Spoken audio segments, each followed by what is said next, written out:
BCB নির্বাচনের যত দিন এগিয়ে আসছে ততই বাড়ছে নাটকীয়তা। শেষ পর্যন্ত নির্বাচন হবে কিনা সেটি নিয়েও তৈরি হয়েছে ধোঁয়াশা। ৪৮ ঘন্টারও কম সময় আছে নির্বাচন কমিশনের হাতে।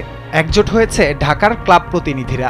নির্বাচন পেছানো না হলে ক্রিকেট বর্জনের হুমকিও দেয়া হয়েছে। দাবির পক্ষে রয়েছে ৪৮টি ক্লাব। নির্বাচনের সরকারি হস্তক্ষেপের অভিযোগে তামিম ইকবাল সহ ১৭ জন প্রার্থী মনোনয়ন প্রত্যাহার করেন। এর মধ্যেই শনিবার বিসিবি নির্বাচনে নোংরামির বিরুদ্ধে ক্লাব সংগঠক ও কাউন্সিলরদের প্রতিবাদ ব্যানারে আয়োজিত সংবাদ সম্মেলনে বিসিবি নির্বাচন নিয়ে ৩টি দাবি জানিয়েছেন মোহামেডান ক্লাবের কাউন্সিলর মাসুদুজ্জামান। স্যান্ডেলিনা সো, রূপচর্চায় আভিজাত্য।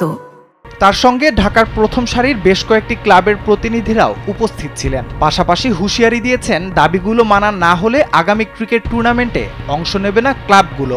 সংবাদ সম্মেলনে জানানো হয় ৪৮টি ক্লাব তাদের এই দাবির পক্ষে আছে। মাসুদুজ্জামান আরও বলেন, বিসিবি নির্বাচনের বর্তমান প্রক্রিয়া প্রশ্নবিদ্ধ এবং তা বাংলাদেশের ক্রিকেটকে বিশ্বব্যাপী বিতর্কিত করছে এবং তাদের দাবিগুলো হচ্ছে পরিচালনা পর্ষদ নির্বাচনের সময় বৃদ্ধি করা, অর্থ নির্বাচন পিছিয়ে দেয়া, দ্বিতীয়টি হলো অ্যাডহক কমিটির মাধ্যমে নির্বাচন আয়োজন করা এবং তৃতীয়টি বর্তমান নির্বাচন কমিশন কিংবা নতুন গঠিত কমিশনের মাধ্যমে পুনরায় তফসিল ঘোষণার মাধ্যমে সবার অংশগ্রহণ নিশ্চিত করা।